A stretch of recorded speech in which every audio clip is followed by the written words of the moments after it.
a su programa Tus Derechos. El día de hoy vamos a platicar sobre discriminación racial, un tema fundamental y relevante en nuestro país, del que se ha empezado a hablar cada vez más en los últimos años. De hecho, este año es la primera vez que se celebró el Día Internacional de los Afrodescendientes y hace poco nuestra Constitución, por ejemplo, sufrió o fue objeto de una modificación al artículo 2 constitucional para reconocer a los afrodescendientes en el artículo 2.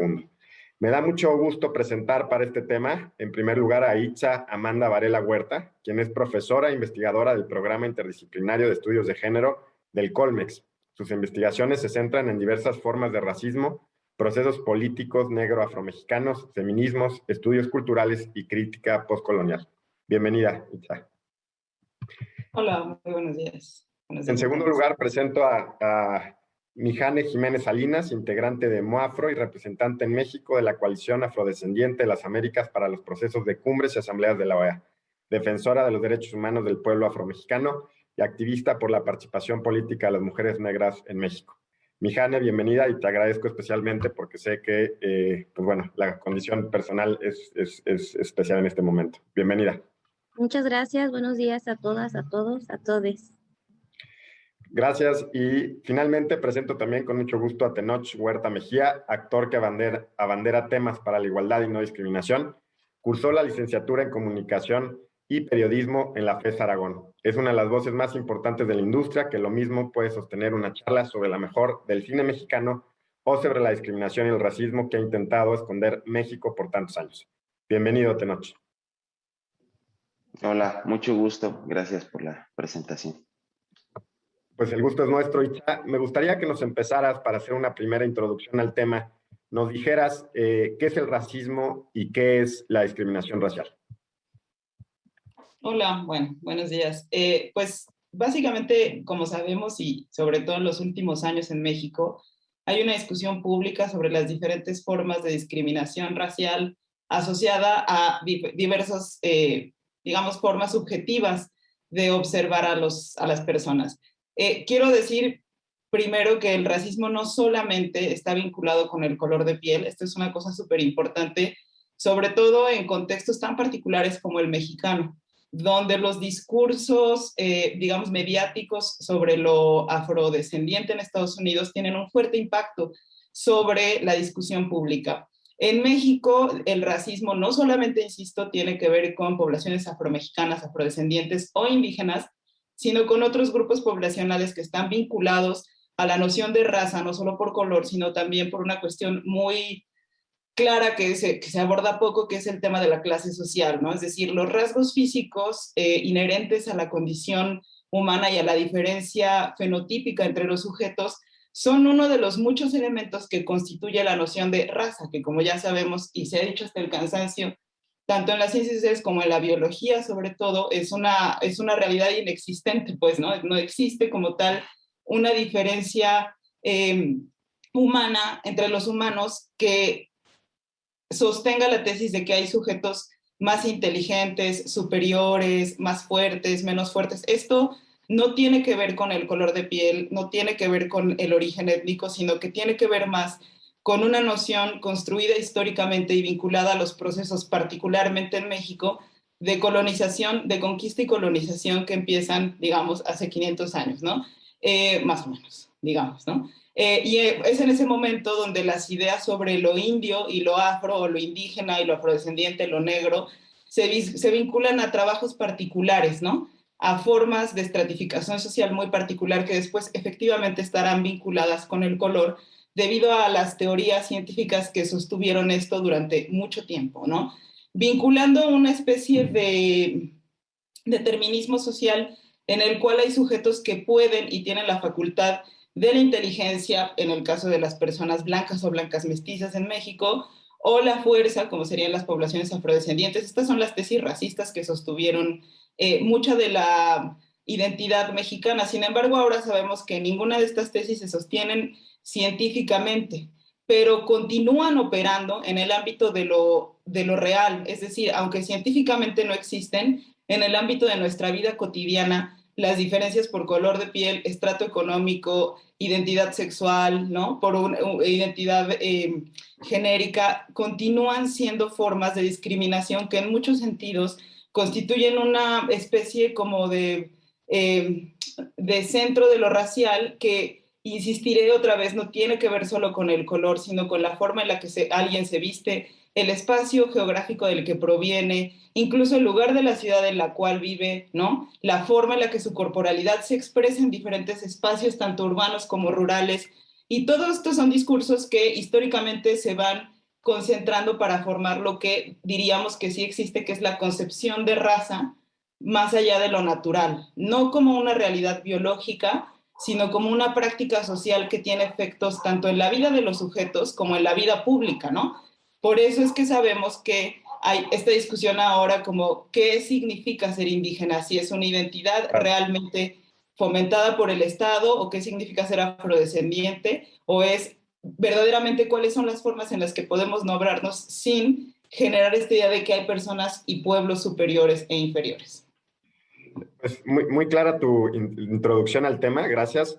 Mijane, ya ha mencionado varias cosas que me vincula con la pregunta que quiero hacerte, ya ha mencionado quizá varias cosas, pero me gustaría que nos dijeras cuáles son los principales factores históricos y estructurales que debemos tener en cuenta cuando hablamos de racismo y discriminación por motivos étnicos raciales en México y en las regiones, digamos, particulares.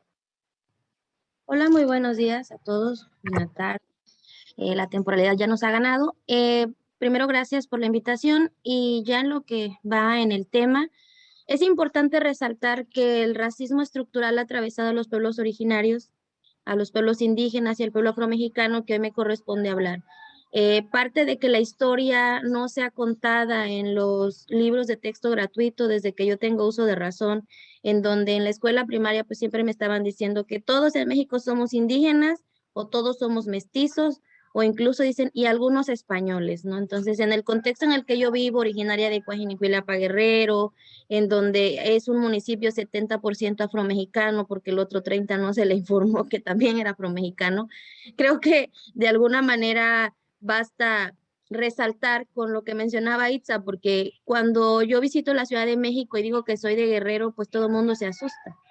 Pero cuando digo que soy de Coajinicuilapa, Guerrero, entonces todo el mundo, ¿y eso qué es? Existe, ¿no? Y entonces cuando estoy hablando de una zona geográfica, también hay que decirlo, que últimamente ha habido diferentes puestos de migración, módulos de migración en la zona costera de nuestro estado de Guerrero. Y entonces es ahí donde también hablamos del racismo institucional, en donde pues están cuestionando siempre la entrada y salida de personas afromexicanas en la frontera, ¿no? Entonces, de alguna manera tiene que ver con también la falta de política pública y de oportunidades para nosotros como personas afromexicanas, ¿no? Todo tiene que ver en la identidad y la construcción de la identidad que estamos realizando como personas afromexicanas. ¿Por qué? ¿Por qué digo la construcción de identidad? Porque muchas personas han tenido que asumir su identidad afromexicana a raíz de esta virtualidad y a raíz de que se han dado cuenta que son personas diferentes y parecidas a lo que se ha visto en redes sociales o que también han sufrido actos de racismo, pero que año tras año, siglos tras siglos se ha normalizado. Tenemos que resaltar que la población afromexicana deriva de personas libres que fueron esclavizadas y traídas a México, a diferentes estados de la República, no nada más a Guerrero, Oaxaca, Veracruz, sino en Ciudad de México, Coahuila, Chiapas, la península de Yucatán incluso, que no se ha descubierto, no se ha autoadscrito. Sin embargo, hay una mezcla importante de personas descendientes con personas indígenas, pero como al haber una población mayoritariamente indígena, pues asumen su identidad indígena. Entonces, de ahí son como diferentes ejes históricos en donde nosotros hemos normalizado el negrito sandía con Cricri, por ejemplo, hasta el memín pingüín y hasta todas las representaciones desde que una es niña hasta que es mayor, es madre y no sabe qué mostrarle a su hija para que se vea identificada, ¿no? Porque también en los programas televisivos, porque también en los programas de YouTube no existe una representación para las primeras infancias y una identificación desde la reivindicación. Es decir, ¿por qué soy orgullosamente afromexicana si no ha habido nada bueno para ser afromexicana? Este año, hubo acciones afirmativas para la población afromexicana en derechos político-electorales. hubo mucha gente que se asumió como afromexicana, pero también hubo personas que asumieron la afromexicanidad desde la mofa, desde la burla. Hubo una candidata en Veracruz que se puso pelucas y le ponía pelucas a todos sus seguidores para decir que eran afromexicanos también. Y entonces desde ahí nosotros reivindicamos y hablamos de la conciencia de identidad en la política pública específica para las personas afromexicanas. Entonces yo hoy creo que toda la violencia estructural y el racismo estructural que se ha consolidado en un discurso como el consejero Espadas, en donde decía que él no compartía con que nos llamáramos afromexicanos y que reivindicaba en una carta aclaratoria que él no estaba de acuerdo con nuestra postura como personas afromexicanas porque ya habíamos asumido una postura política como ellos, sí se me hace sumamente fuerte. Entonces, yo hoy creo que es indispensable conocer la historia verdadera del pueblo afromexicano.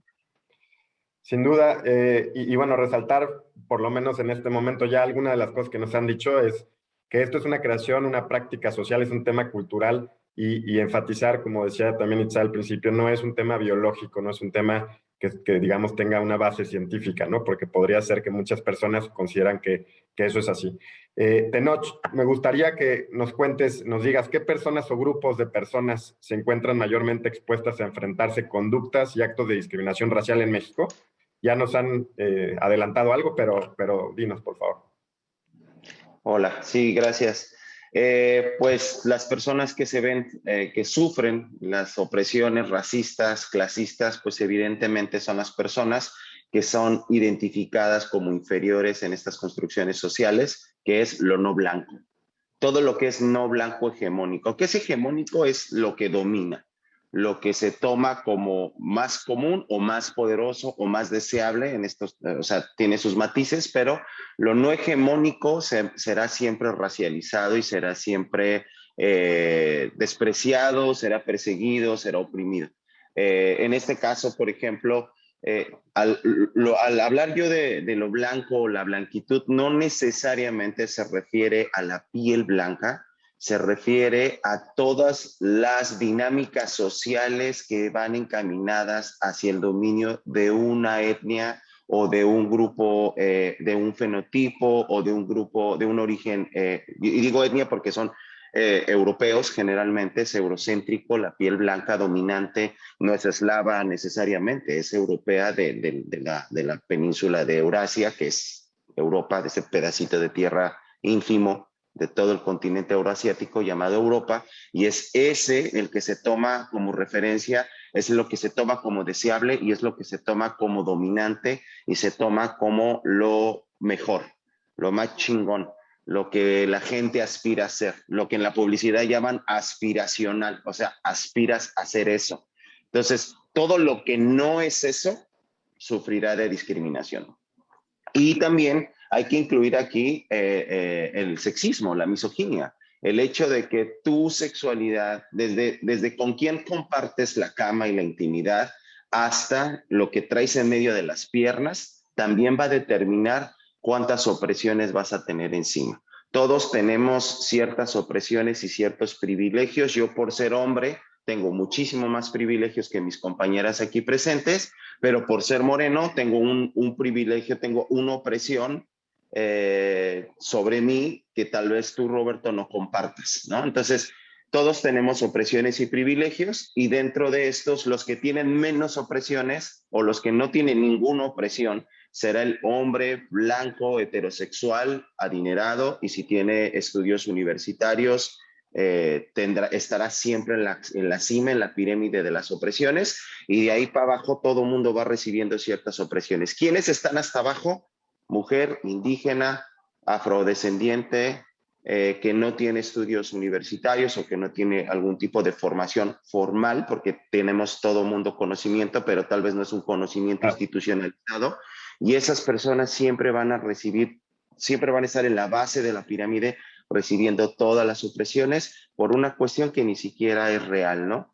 Si bien nos racializan desde la sociedad, porque yo no soy una persona, yo no elijo ser moreno, yo simplemente nací moreno, pero es cierto que la gente alrededor de mí me va a tratar de una manera por ser moreno. O sea, el trato racista lo hace la sociedad. a partir de un hecho biológico. ¿Qué es lo biológico? Que soy moreno, pero no me hace inferior ni superior, simplemente me hace moreno. Tal vez más adaptado al sol o menos adaptado al sol, pero más allá de eso no hay ninguna otra diferencia. Pero es la sociedad alrededor la que te discrimina por lo que la gente ve. Así es.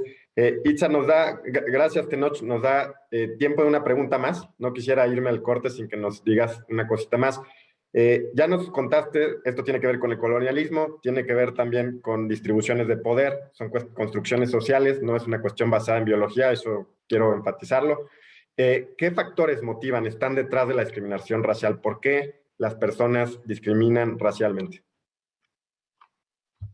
Bueno, primero porque obviamente, como bien han dicho mis compañeros y colegas de este espacio, tiene que ver con, digamos, una estratificación social muy particular. Es importante también señalar que, digamos, el racismo y las nociones de raza no son iguales en ningún lugar como en otros. Es decir, ni siquiera en Coajinicuilapa las nociones de lo racial son iguales a las que vivimos y experimentamos en la Ciudad de México, ¿no? Porque esto, digamos, estas formas de discriminación racial que se pueden vivir en la Ciudad de México, a mí, desde mi punto de vista, evidentemente, como ya hemos señalado hasta el cansancio, está en esta idea de cómo nosotras miramos y ponemos en las otras personas el color, esta idea del color, como que también es bastante arbitraria, ¿no? Porque digamos que esta división entre que si alguien es amarillo, blanco, moreno, rojo, ¿no? Son, digamos, construcciones político-ideológicas que funcionan en términos históricos y que se van siempre nutriendo de las formas de representación específica de los diversos pueblos, ¿no? Entonces, ¿qué pasa con la discriminación racial? Bueno, el racismo es una estructura que es, digamos, es una forma históricamente constituida, pero que tiene, insisto otra vez, efectos particulares. Esos efectos particulares sería la discriminación por motivos étnicos o raciales, ¿no? Porque tendríamos que diferenciar entre estas dos categorías, que son categorías de la antropología, que no, tampoco da para eso, porque llevaríamos aquí horas, pero es importante esta idea de que, ¿cómo discriminas? Es decir, el racista en México es una persona que trae un cono y va todo vestido de blanco como el Ku Klux Klan. No, o sea, creo que tendríamos que empezar por el hecho de que en México todos y todas, sin importar nuestro origen étnico, racial, nuestra identidad sexual, genérica, nuestras preferencias sexuales, estamos educados en un mundo racista y por ende discriminamos a las personas, aunque nosotras seamos, por ejemplo, como yo, una persona de piel morena, ¿no? Entre comillas, porque digamos, otra vez la noción del color siempre está en juego como una construcción social, pero como bien decía Tenoch, blanqueada por otros motivos, ¿no? Como por ejemplo, las instituciones en las que trabajas, en los títulos que anteceden a tu nombre, etcétera, ¿no? Es por ese motivo que todos nosotros estamos todo el tiempo llenando a través de sentido las nociones de raza y a su vez producimos el efecto de cometer, injuriar a otros con discriminaciones que tal vez pensamos que no son discriminaciones. Esto es muy importante, porque a veces, como bien señalaba Mijaín, tenemos esto como que las compañeras en la costa nos han enseñado, que es el racismo amoroso, ¿no? Como qué bonita negrita, ¿no? O sea, está bien, nadie está diciendo como ya no le digas a una mujer que es hermosa, pero es lo mismo que con el acoso sexual, hay que tener conciencia de qué significa, en cuáles contextos estarle diciendo eso a otra persona, ¿no? Entonces es esta idea como de, yo no soy racista porque no odio, es como yo no soy homofóbico porque tengo amigos gays. Bueno, pues eso no es cierto. Vivimos en un mundo en el que las normas sociales están adulando siempre lo bello, como, digamos, lo bello como lo blanco, lo normal como lo heterosexual, etcétera, etcétera. Entonces, la discriminación tiene que ver con actos muy particulares en los cuales hacemos una diferenciación en la cual existe una idea de superioridad. Pero insisto otra vez, esta idea no es la noción que hemos tenido hasta el cansancio de grupos de hombres encapuchados quemando casas de hombres afro en el sur de Estados Unidos. Esa es una forma extrema de odio racial. Sin embargo, las formas de discriminación en México se pueden ver en una cosa muy clara que es, cosa que ya han hecho varios periodistas en México, que Itza, es una persona... Itza, permítame dejar ahí tu participación, nos tenemos que ir a un corte. pero retomamos el tema en tu siguiente intervención. Vale. Les recuerdo a quienes nos están viendo que estamos hablando sobre discriminación racial. No nos dejen de ver, no se lo pierdan, está muy interesante la plática. Ya regresamos.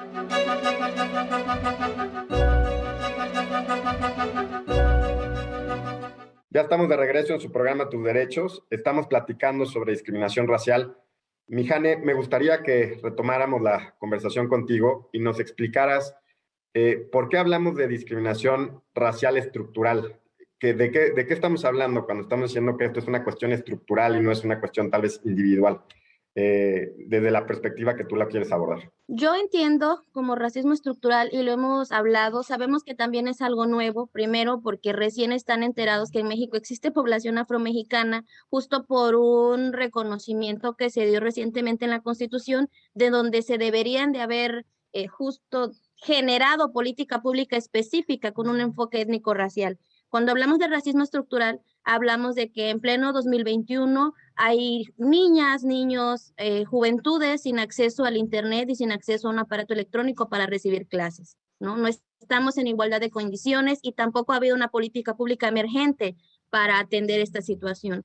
Hablamos también de que la mayoría de los posgrados, doctorados y demás grados académicos no hay personas afromexicanas porque no tenemos acceso a becas específicas como lo tienen otros pueblos, ¿no? Entonces, realmente hablamos también de que el índice de deserción escolar en licenciatura para las juventudes afromexicanas tiene que ver con que la Universidad Autónoma de Guerrero, por ejemplo, que es la que nos acuña a la mayoría de jóvenes acá para estudiar una carrera, no tiene una política pública específica, que si bien es cierto hay un 5% de acceso, pues mucha gente no puede acceder a estudiar una carrera que desea, sino que tiene que conformarse con lo poco que hay, la escuela veterinaria aquí en Coajinicuilapa, la escuela de enfermería en Umetepec. Entonces, es la brecha educacional que existe y que nadie está poniendo el ojo sobre eso. También en temas de salud, la población afromexicana también sufrimos de violencia obstétrica y la falta de insumos en nuestro hospital básico comunitario, ¿no? Al parir uno tiene que llevar su punzocat, su antibiótico y demás. Y eso tiene que ver también con la falta de apoyo a la institución pública que nos representa. Pero cuando existe una muerte materna también en población afromexicana, una violencia obstétrica en mujeres afromexicanas, no se sabe ni se dimensiona tanto en medios de comunicación porque pues somos afromexicanos, ¿no? Porque pues el foco siempre está en los pueblos hermanos indígenas, ¿no? Entonces hay que verlo desde ahí. Y también es clara la hipersexualización de nuestros cuerpos, el cómo se representa a una mujer afromexicana en los medios de comunicación, el cómo siempre la mujer afromexicana ha sido exotizada, cosificada y que desde niñas estamos justo sobre el ojo del huracán o sobre el foco. Y pongo un ejemplo vivido, ¿no? Yo tengo una hija de 2 años en donde cuando le pongo un traje de baño es, mira, se le ven sus pechitos o mira sus pompitas, ¿no? Sus nalguitas. Entonces, cosa que no sucede con el resto de las niñas, ¿no? Ella, por ser negrita, por ser rizada o por ser una niña afro, siempre está sobre el foco. Entonces, realmente el racismo estructural afecta de manera individual y colectiva, ¿no? Igual la representación de nuestros espacios de toma de decisiones no siempre tiene un enfoque intercultural. Entonces, ahí va el racismo, como estos males que no son detectados por la sociedad. Claro, y yo quisiera además enfatizar de lo que dices, que lo importante tener también en cuenta que es un carácter estructural va a ser por el tipo de respuestas que vamos a demandar frente a ese fenómeno, ¿no? Y tal vez Itza en una siguiente intervención nos pueda decir. Pero antes de ir contigo, Itza, Tenoch, se ha hablado ya en varias intervenciones sobre la representación, por ejemplo, en medios de comunicación, lo acaba de mencionar Mijane, en tu intervención también, Itza, cómo tenemos la visión en México de las películas norteamericanas del racismo, ¿no? ¿Por qué eso tal vez nos está afectando para pensar el racismo en México? ¿Cuáles las características particulares del racismo en México? ¿Qué nos puedes decir sobre eso? Pues sí, justamente que entendemos el racismo como lo vemos en las películas norteamericanas, o sea, si no es un tipo con un cucurucho en la cabeza, vestido de blanco, quemando cruces, con el partido Vox, con el Ku Klux Klan, entonces no es racismo, ¿no? Entonces, eso es siempre una manera en la que la entendemos, ¿no? Alguna vez alguien me escribió que si yo me había visto alguna vez obligado a cederle el asiento a un blanco en el camión, pues no tiene sentido que hagan esas preguntas porque el racismo se representa y se exhibe y se construye de diferentes maneras en diferentes sociedades. Por ejemplo, yo que soy moreno, tal vez si voy a un país donde la gente tiene la piel mucho más oscura, yo seré leído como blanco o como o blanqueado. ¿Por qué? Porque mi piel es mucho más clara. Entonces, para empezar, a quién se racializa y sobre quién van a caer las discriminaciones varía de la sociedad y varía en el tiempo, ¿no? Para empezar. Segundo,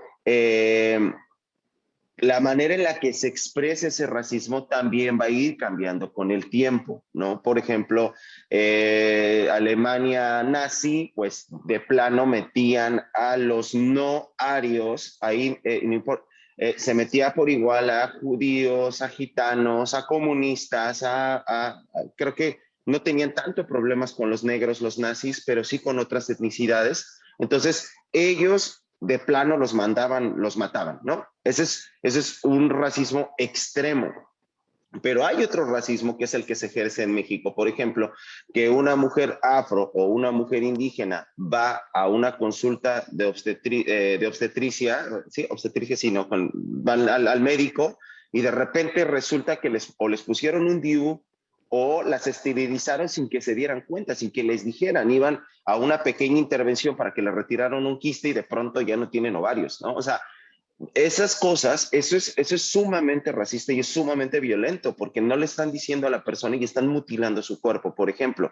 Y estoy yendo a casos extremos, pero hay otros mucho más sutiles, como por ejemplo que en un centro comercial una persona morena entra y va el guardia de seguridad viéndote y si entra una persona blanca, entonces ya no. Por ejemplo, que en la calle un taxista, si eres moreno o morena, no te hace la parada, pero si eres blanco o blanca, sí te hace la parada más fácil. Son estas pequeñas cositas y hay estudios al respecto. Esto no nada más son apreciaciones personales ni experiencias personales, son estudios que existen al respecto, donde a un grupo que lo hizo, si mal no recuerdo, Oxfam o el Colmex, donde las personas, por ejemplo, que mandaron currículums a diferentes empresas con foto. Y si la persona era blanca, generalmente era aceptada e incluso con un mejor sueldo que cuando las personas, el mismo currículum, era exactamente el mismo currículum, solo cambiaba la foto, pero si las personas eran morenas, entonces no eran aceptadas o les pedían muchos más documentos para ver si los aceptaban en el trabajo. Entonces, Claro. esta pequeña diferencia que parece sutil, lo que hace es que una persona de piel blanca tenga el trabajo mejor remunerado, que a la larga y a la suma de las generaciones hará que tenga una mejor posición económica contra la persona morena a la que le negaron la posibilidad de desarrollarse en el ámbito económico y entonces su ingreso va a bajar con esos subsatisfactores y también va a reducirse el poder de representación que tenga. Entonces, este racismo sutil genera dinámicas distintas que no son un hombre blanco de ojos azules con un cucurucho en la cabeza, sino una sociedad completa en la que tú, yo y todos los presentes formamos parte y que vamos generando estos pequeños microrracismos que después impactan de una manera brutal, como que en ciertas regiones de Guerrero no haya servicios de salud o todo el espectro de carreras universitarias a las que podrían acceder, o si las hay, no hay becas para que puedan estudiar. Entonces va de lo pequeño que se vuelve gigantesco, pero nunca va a haber un tipo con cucurucho quemando gente. Y recordarles a quienes nos ven. Hablando de la iberoesfera y cosas así. Claro, recordarles a quienes nos ven, las personas con cucurucho, pues está hablando del Ku Klux Klan en Estados Unidos, ¿no? Digamos, para quien no está vinculado con esas imágenes. Itza, yo te quería preguntar desde hace rato, ¿por qué si es estructural? ¿Qué implica, digamos, para el tipo de respuesta que el Estado tiene que dar? ¿Hay alguna implicación en la política pública, en la legislación, en las sentencias, por ejemplo, que puede dictar el Poder Judicial? ¿Qué nos puedes decir sobre eso? Sí, bueno, obviamente es estructural y obviamente no es solamente como que el Estado mexicano pueda romper el círculo del racismo, porque es, digamos, para ser antirracista hay que ser anticapitalista. Esto es importante porque es, digamos, raza, género y clase social es como la trinidad que sostiene las relaciones de desigualdad en todos sentidos, ¿no?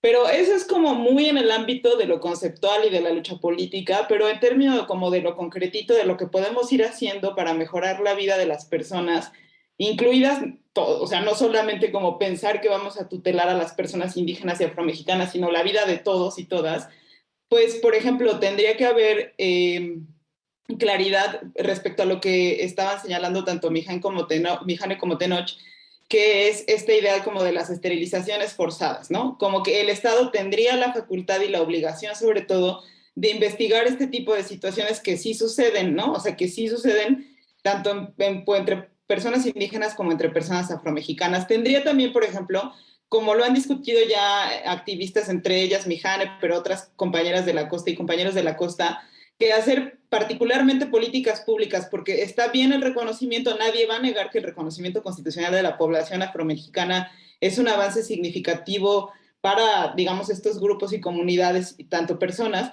pero como justamente pensar las políticas públicas que apoyarían a cerrar un poquito la brecha, o por lo menos a disminuir la brecha de diferencia de acceso a la educación, acceso a la salud, acceso al empleo, acceso digamos, a todo, a los bienes culturales, acceso al espacio de poblaciones indígenas y afromexicanas, ¿no? ¿Cómo se hace? Pues obviamente, por ejemplo, vinculando los presupuestos federales también educativos a poblaciones como Cuaji, como Morelos, como incluso a lo que se está haciendo en la Ciudad de México, como pensar en lo que llaman la periferia, ¿no? Que es donde vive la gente racializada, no solo por color, sino, insisto, por geografías racializadas, pero también, es decir, pensar las políticas públicas con la intención de favorecer de manera particular a las poblaciones afromexicanas, que además no han tenido, digamos, en toda la historia del Estado mexicano, o sea, como en 200 años, 300 años,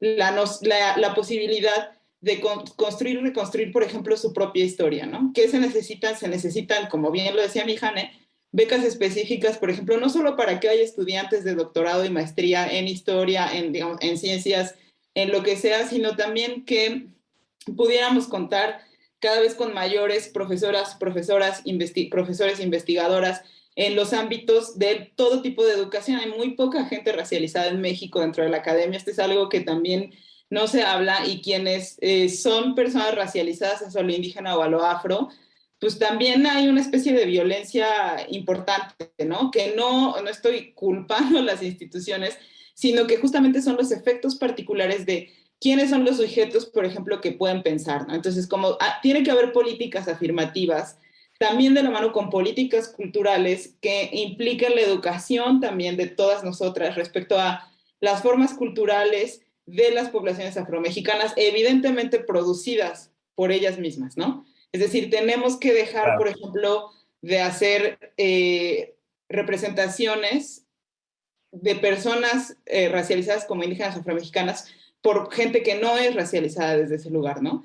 Porque eso implica seguir perpetuando el racismo. Entonces, el Estado tiene la facultad de generar productos culturales, políticas públicas, leyes de acceso a la educación y a una vida, así como tenemos leyes para acceder a una vida libre de violencia, también a una vida libre de violencia racial, que está ahí, y no tenemos que sentirnos culpables y golpearnos cada vez que pensamos que somos racistas, ¿no? Tendremos que hacer pensar claramente cuáles son los efectos, cómo nosotras reproducimos el racismo y cómo podemos detenerlo.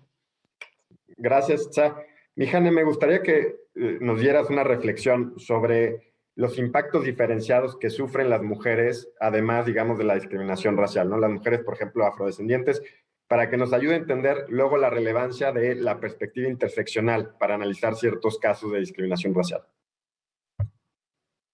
Sí, es sumamente importante que detectemos que desde que somos niñas, las mujeres afromexicanas somos diferentes a las demás. Desde una política pública de derechos sexuales y reproductivos, en donde no se nos cuenta que nos vamos a desarrollar pronto, que vamos a menstruar tal vez antes que las demás, en donde también sabemos que vamos a sufrir acoso sexual callejero y también ahora cibernético. Y también hay que resaltar que las mujeres afromexicanas estamos en una lucha constante por la defensa de nuestra participación política, que si bien es cierto, nuestras voces como mujeres afromexicanas han sido ahora más visibilizadas, no estamos ocupando los espacios públicos, ¿no? Llámese en consejos consultivos de las mujeres, llámense en otros espacios en donde podremos incidir para la política pública. También hay que resaltar que el porcentaje, repito, en educación, para nosotras como mujeres afromexicanas, nos ha sí dejado una brecha importante, porque a pesar de que queremos, ahora sí que educarnos, ¿no? No hay acciones afirmativas para ello. Recientemente se han abierto, por ejemplo, convocatorias para estudiar maestrías, pero no todas podemos acceder a ello. Hay algunas también por eso digo que es importante los derechos sexuales y reproductivos, porque algunas maternan antes de la edad y entonces hay deserción escolar en mujeres afromexicanas también, ¿no? Lo que decía en cuestión de violencia obstétrica es cierto, yo parí aquí en Coajinicuilapa, yo tuve que llevar mis insumos, pues yo en ese momento pues por lo menos los pude cubrir, pero hay muchas niñas, hay mucho embarazo adolescente en donde no pueden ni siquiera cubrir esa parte de insumos, ¿no? Y yo creo que es sumamente importante hablar de la hipersexualización que nos diferencia del resto de todas las mujeres. Realmente cómo estamos y cómo está la sociedad vendiendo a la mujer afromexicana, ¿no? Siempre las ponen en productos de belleza, siempre están buscando el blanqueamiento de las mujeres afromexicanas sin respetar el cabello rizado, sin respetar la corporalidad, y eso es sumamente importante. El que siempre nos muestren como que las mujeres afromexicanas costeñas o las mujeres de acá, de esta zona, que todo el tiempo estamos esperando a que llegue el hombre salvador y el príncipe azul, o sobre todo que también romanticen el que somos fuertes. No, es que las mujeres negras aguantan, esas te las puedes estar. No, también eso es parte de cómo nos están violentando, ¿no? No nada más el Estado, sino la sociedad. Yo por eso he dicho que han normalizado bastante el racismo también en hombres afromexicanos. Hay que decirlo, la hipersexualización del cuerpo de los hombres afromexicanos y la falta de espacios para reflexionar la masculinidad afrodescendiente es sumamente importante. Entonces, yo sí hago el llamado a regresar a ver al pueblo afromexicano como eso, como un pueblo que constituye sus propias particularidades, características y sobre todo el catálogo de derechos específicos en donde se sanciona el racismo con todas las letras, porque no podemos estar soportando que cualquier persona, llámese consejero electoral, llámese cualquier funcionario público que está a todas luces mostrando actos y palabras racistas y no se haga nada y solamente con APRED o otras instituciones digan, no, pues le vamos a mandar a hacer un curso virtual de 8 horas y ya, porque estuvimos denunciando como Red Nacional de Juventudes Afromexicanas, pero no pasó de ahí. No pasó de ahí el caso de Enrique Guzmán violentando a Kalimba cuando muchos dijimos que Kalimba no nos representaba. No pasó de ahí el caso del consejero Espadas. No pasó de ahí otros más comentarios que han sido normalizados por gentes de poder. Y ahí sí es diferente. Cuando alguien de poder lo dice es porque, entonces sí tenía razón. Yo tampoco compartía que eran afromexicanos, ¿no? Entonces, eso sí hay que decirlo. Muchas gracias, Mijane. Es momento de hacer un segundo corte. Se nos está yendo volando este programa, pero bueno, ya regresamos para un tercer bloque en el que podremos seguir reflexionando y platicando sobre la problemática de la discriminación racial en México. Ya regresamos.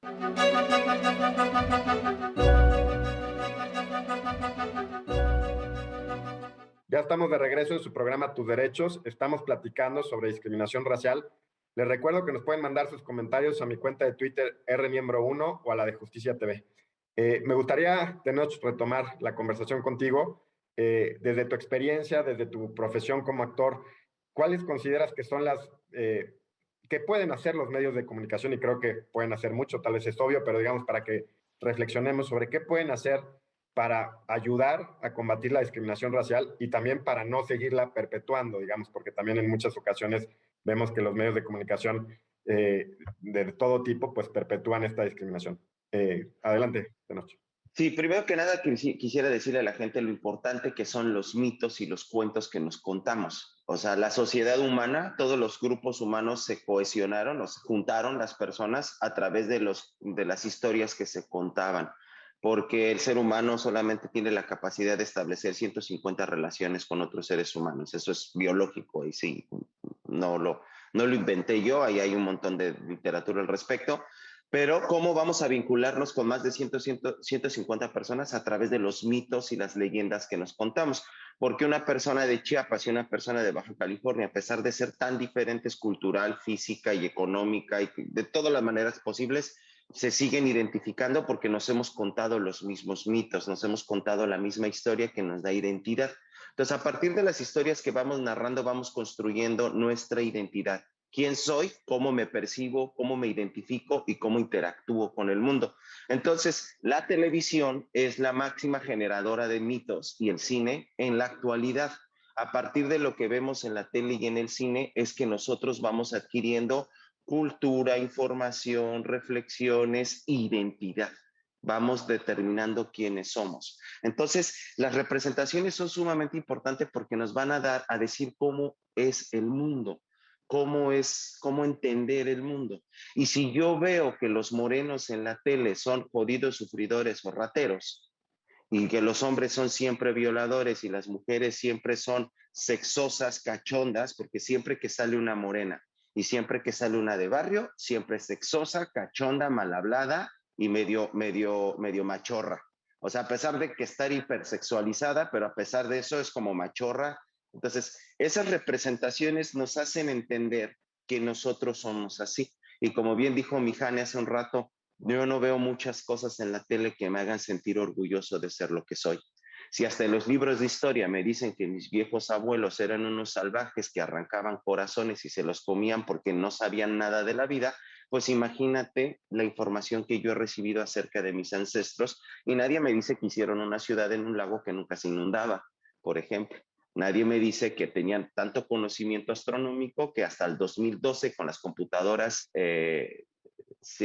atómicas, porque se trabajan con átomos, se pudo igualar la precisión del calendario maya, ¿no? Por ejemplo. Entonces, nadie nos dice eso. Por lo tanto, todos los relatos que recibimos y todas las representaciones de los morenos siempre pobres, que viene desde la presidencia de la República hasta las revistas de la esquina, cuando hicieron la campaña contra las adicciones, donde todos los maleantes son morenos.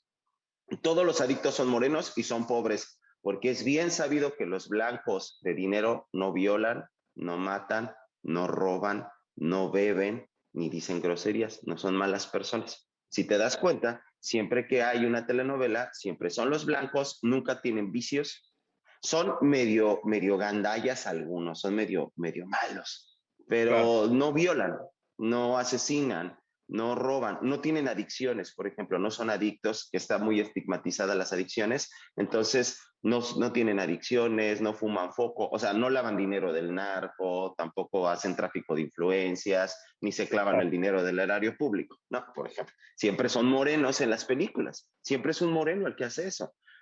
Siempre los jefes de los narcos son morenos, y si el narco es cool y es chido, entonces ya es blanco, por poner un ejemplo, ¿no? Claro. Entonces, este tipo de representación donde un grupo o un tipo, un fenotipo es el que recibe todo lo malo y otro fenotipo siempre sale bien librado, nos hace entender que el mundo es así y luego interactuamos en la vida de esa manera. Por eso los policías siempre, a pesar de ser morenos, los policías siempre van a detener morenos más que detener blancos en revisiones de rutina en la calle. ¿Por qué? Porque ellos ya recibieron la información de que el moreno es malo, de que la morena es sexosa. Si una morena va caminando en la calle con ropa muy provocadora, seguro es puta. Pero si una blanca va caminando por la calle con ropa muy sexosa, muy sensual, entonces es una valiente que se atreve a afirmar su cuerpo y a exhibir que ella está empoderada. O sea, porque una es puta y la otra solo es empoderada. Y perdón por las palabras y perdón por los conceptos, sé que son reduccionistas y pueden sonar ofensivos, pero lo digo pues para que sea más fácil de entender, ¿no? Entonces, esas dinámicas las obtenemos de la televisión, por eso es importante que las representaciones cambien. Efectivamente. Itza, me gustaría también que nos explicaras, nos contaras, así como hablamos, por ejemplo, cuando hablamos de igualdad de género y hablamos de la perspectiva interseccional, cuando hablamos de discriminación racial también hablamos de la perspectiva intercultural. ¿A qué nos referimos con la perspectiva intercultural y por qué nos sirve también para, digamos, para pensar sobre la discriminación racial y en su caso para resolver por ejemplo, casos en la Suprema Corte o casos en tribunales judiciales? Mira, es importante, es un súper tema. Ese tema a mí en particular me encanta porque creo que se ha entendido también desde una perspectiva muy estadounidense como lo multicultural, como, bueno, estamos conformados por una nación, como lo que dice la propia Constitución mexicana, pluricultural, la. Pero, digamos, ¿cómo hacemos que esas diferencias que nos habitan y que nos constituyen como mexicanos y mexicanas, chilangos, guerrerenses, coahuilenses, más que, como digamos, más que restarnos, nos permitan convivir de manera digna? Primero yo insisto en que primero tendríamos que pensar que esas diferencias no son solo de corte cultural, ¿no? Son diferencias que a partir de lo cultural también se hacen vivencia corporal en términos de clase, lo que ya hemos visto, ¿no? Como digamos el racismo estructural, insistiremos, no es solo por el color de piel, sino por una serie de cuestiones sociales vinculadas con el acceso a los derechos y el disfrute de una ciudadanía plena, ¿no? Lo que sería una ciudadanía plena. Y en México creo que una cosa muy importante de hacer, por lo menos desde la academia, que es desde donde yo podría hacer algo, intento hacer algo, es pensar justamente a qué nos referimos cuando pensamos en pueblos indígenas, ¿no? ¿Cuál es el conocimiento que nosotros hemos tenido y nosotras hemos tenido acerca de la población afromexicana, de la población indígena? ¿Consideramos solamente que la población indígena es población ruralizada, es población que no tiene acceso al conocimiento, que no produce conocimiento, que no produce, como decía algún político mexicano de la extrema derecha, que Guerrero y Oaxaca nos pesan tanto y por eso no somos un país del primer mundo? Es decir, ¿cómo con ese pensamiento podemos ser un país intercultural? Solo podemos hacerlo si, insisto, hay una mayor redistribución en lo económico, en términos de que las personas tengan acceso a una vida digna en todos los sentidos, pero también si pensamos que las identidades indígenas no habitan en el pasado, como efectivamente lo afro no es una exotización. Son nuestros compañeros de escuela, nuestras compañeras de trabajo, nuestras amigas, las personas a veces a quienes leemos, ¿no? Son personas que habitan nuestro mismo tiempo y nuestro mismo espacio y que tienen además muchas cosas que decirnos respecto a las formas en las cuales celebran la vida, se organizan políticamente, organizan su pensamiento en torno a la fe, a la ciencia, ¿no? Es decir, una idea como de somos coetáneos y somos contemporáneos, ¿no? Y habitamos el mismo espacio, y dejar de pensar que la gente indígena es solamente, y que los pueblos indígenas son solamente pueblos ruralizados y que, como dicen, ¿no? Esta frase súper racista, como lo bajaron del cerro a tamborazos, ¿no? Cuando están produciendo conocimiento también con nosotras, también están pensando una salida a las dinámicas tanto de racismo, de colonialismo, de expoliación económica, defendiendo la tierra, pero también pidiendo centros que no sean solo de agronomía, y sí de agronomía, para estudiar agronomía, pero también para estudiar, por ejemplo, neurociencias, es decir, pensar que todos tenemos los mismos derechos. Lo intercultural es conocer las otras culturas y no conocerlas a través de los estereotipos que muchas veces se fundan, efectivamente, como dijo Tenoch, en los productos mediáticos, sino acercarnos, hablar con las personas, leer los textos. Por ejemplo, que Claro. Mijane tiene un texto súper interesante sobre participación política de mujeres afromexicanas. Entonces es como la convivencia que nunca va a ser tranquila y pacífica, va a ser siempre conflictiva, pero poder mediar ese conflicto a través del conocimiento del otro y la apertura a no pensar que hay seres superiores y pueblos inferiores y pueblos superiores, sino que la construcción de la nación, por decirlo de alguna manera, está en manos de quienes queramos dejar de lado estas dinámicas racistas, clasistas, misóginas, homofóbicas, lesbofóbicas, transfóbicas y todas las fobias y las formas de odio que se reproducen en nuestra vida cotidiana. Gracias, Itza. Antes de irnos a conclusiones, reflexiones finales, Mijane, creo que me da tiempo a hacerte una pregunta más. Nada más te pido una reflexión breve. Tú desde la sociedad civil, ¿cuál crees que ha sido el aporte para colocar el tema en la agenda de discriminación racial, y cuáles crees que son esos pendientes que están ahí, ¿no? Yo reitero recurrentemente en este programa que los derechos humanos, digamos, son ganancias de la sociedad civil y no son, digamos, concesiones que salen ahí de la nada. Entonces, ¿qué nos puedes decir de eso? Justo me leíste el pensamiento, Roberto, gracias, porque estaba haciendo como una pirámide de cómo articular. Estamos en pleno decenio internacional de personas afrodescendientes mandatada por la ONU, estamos en un plan de acción para personas afrodescendientes en la OEA. Recientemente nuestra vicepresidenta Epsi Campbell instauró el Día Internacional de los Pueblos Afrodescendientes o de Personas Afrodescendientes en el continente, y bueno, estamos haciendo diferentes articulaciones. Ya hay una solicitud de consejo permanente ante la ONU, donde el pueblo afrodescendiente tengamos nuestro propio consejo permanente y estemos generando y exigiendo nuestros derechos, ¿no? Y esos son espacios ganados, son espacios robados, porque justamente la sociedad civil con nuestros propios recursos y desde nuestra propia ideología estamos pugnando por una reforma constitucional íntegra que recientemente esperemos que entregue el presidente de la República al Congreso de la Unión, desde donde vamos a solicitar ayuda de todas las instituciones y de todos los actores y actoras para presionar al Congreso de la Unión y aprueben esta iniciativa de reforma, donde viene específicamente el catálogo de derechos del pueblo afromexicano, en donde viene un concepto de pueblo afromexicano que queremos que esté instaurado en nuestra Constitución. No queremos ser parte de un apartado C, queremos ser parte del artículo en donde nos integran como parte de la pluriculturalidad del país. Entonces, desde ahí se van a derivar nuestras políticas públicas. Y bueno, también decir que sí es cierto, sufrimos de todo lo que ya dije en el programa, pero también estamos trabajando de manera comunitaria. Estamos tallereando, estamos llegando a todas las comunidades en donde no está la información. Va a venir Derechos Humanos a dar talleres a Coajinicuilapa y a la zona costera. Estamos constantemente hablándole a las niñas de menstruación consciente y autocuidado, a las niñas afromexicanas. Vamos a empezar con mujeres y niñas indígenas. Entonces, nosotras estamos trabajando constantemente, buscando recursos, tocando puertas, Claro. pero sobre todo entregadas a cambiar la sociedad, pero sobre todo también recalcar ¿qué buscamos de la Suprema Corte de Justicia? No sé si se han hecho la reflexión de por qué no llegan recursos jurídicos de personas afromexicanas, por qué no estamos capacitadas para llegar hasta esas instituciones. Es cierto lo que yo les contaba, sí, yo soy abogada, pero yo no tengo todo el conocimiento para instaurar un recurso jurídico en la Suprema Corte de Justicia y exigir mis derechos. El reconocimiento constitucional afromexicano tenía otra vía, y la otra vía era llegar a la Suprema Corte de Justicia. ¿Por qué no lo hicimos? Porque no había una profesionalización de activistas.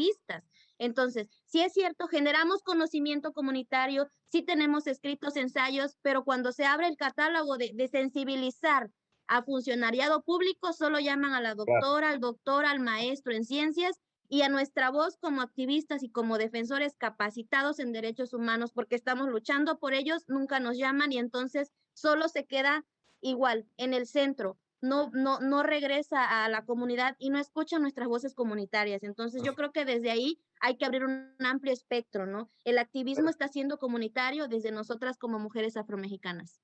Nos dejas una reflexión que estaba en el programa, nomás que pues no nos dio tiempo de hacer, y es el tema del acceso a la justicia, que es sumamente relevante porque, digamos, si no, lo demás en muchas ocasiones no se pueden hacer valer los otros derechos. Te agradezco, Mijane, por tu reflexión. Tenoch y Itza, nos quedan unos minutos, les pediría un minuto, una reflexión muy breve para terminar, por favor. Adelante, Tenoch, es tu turno. Sí, pues nada más que creo que muchos de estos problemas vienen de la idea del mestizaje. En Estados hay dos dinámicas racistas, que es la integracionista y la segregacionista. La segregacionista nos pone en diferentes lugares según nuestro fenotipo o nuestra racialización, y la integracionista es que todos somos iguales. Y pareciera que eso está bien chido, pero no lo es, porque cuando borras la identidad, o sea, quieres pertenecer al grupo y estar chido, sí, deja de ser quien eres. Deja de vestirte como te vistes, deja de hablar como hablas, por eso en México, por ejemplo, en los medios a todo mundo le exigen quitar el acento, o sea, la identidad lingüística se le borra para poder ser el acento neutral. ¿Y quién dijo que el acento neutral era el fresa odioso del sur de la Ciudad de México? Ese es el neutral, el güey, ese es el neutral. Carajo, si nada más le habla una pequeña élite o le hablaba una pequeña élite del sur de la Ciudad de México y ahora es el neutral y se aplica para todos lados, De esa misma manera, la idea del mestizo blanqueado, se importó, se implantó en el país. Entonces, el mestizaje, la idea de que todos somos iguales porque todos somos mestizos, lo único que ha hecho es borrar las diferencias, no respetar las diferencias. Además, es un mito. La mayoría de los mexicanos solo estamos desindigenizados. No es que nos hayamos mezclado o no, simplemente dejamos de ser lo que éramos porque nos enseñaron a sentir vergüenza de ser lo que somos. Nos dijeron que era malo, que estaba estigmatizado, no había acceso a la salud, no había acceso a las leyes, porque las demandas las tenías que hacer en español, entonces tu lengua originaria la tenías que olvidar. Querías subir en la escala social y tener mejor nivel de vida, tenías que volverte blanco, hablar español, irte a la Ciudad de México y vestirte como occidental para poder ser respetado y poder tener un futuro. Eso es el mestizaje. El mestizaje lo único que hizo fue destruir la identidad cultural y la pluricultural que tanto nos jactamos de que está en nuestra Constitución, pero que en la vida diaria no la aplicamos. Gracias, Tenoch. Itza, tu última reflexión, muy brevemente, por favor, tenemos un par de minutos. Sí, claro. Bueno, pensar varias cosas, varias ideas. Una, retomar lo que dijo Mijane, que la tarea, por lo menos de las personas que estamos en espacios profundamente racializados hacia lo blanco mestizo, es nuestra tarea, no solamente como pensar la alteridad como algo que no es para nosotros, sino las formas en las que podríamos tener, aunque no es la única solución, políticas afirmativas para que haya cada vez más en el caso de lo que yo hago, investigadores e investigadoras de pueblos indígenas o personas indígenas y tanto como afromexicanas. Creo que ese es un primer punto importantísimo que tiene que ver con cómo diseñamos los currículos, las formas de ingreso, La segunda cosa que me parece muy, muy, muy importante es que el racismo no solamente es contra las personas mexicanas en el México contemporáneo, sino como estamos viendo, tristemente, con la política migratoria que sostiene este gobierno, tiene que ver con una dinámica profundamente racista contra los pueblos centroamericanos, caribeños y del sur del mundo. Creo que esa es una dinámica racista que se nos está estrellando en la cara, que estamos reproduciendo muchas políticas, pues sí, profundamente racistas y somos el muro que Trump dijo que iba a construir.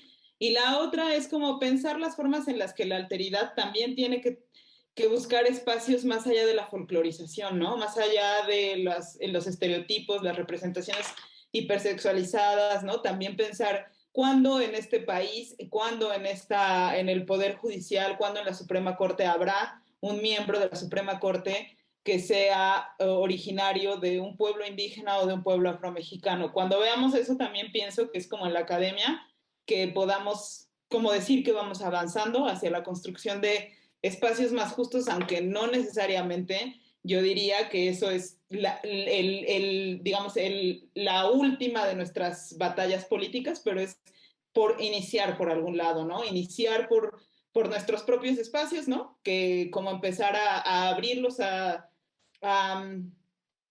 permitir la entrada de otros sujetos, ¿no? Y dejar de ser nosotras las porteras de esos espacios tan blanqueados. Así es. Pues les agradezco mucho a los tres, a las tres, por la participación. Fue un excelente programa, muy rico en contenido. Cuando es tan rico en contenido se va volando como sucedió hoy. Me quedé con muchas preguntas en el tintero, pero seguramente seguiremos conversando. Y a quienes nos vieron, recordarles que nos pueden mandar sus comentarios a mi cuenta de Twitter, rniembro1, a la de Justicia TV, y que este es un programa que se hace en colaboración entre la Suprema Corte de Justicia de la Nación y la Oficina de la Alta Comisionada de las Naciones Unidas para los Derechos Humanos. Hasta la próxima.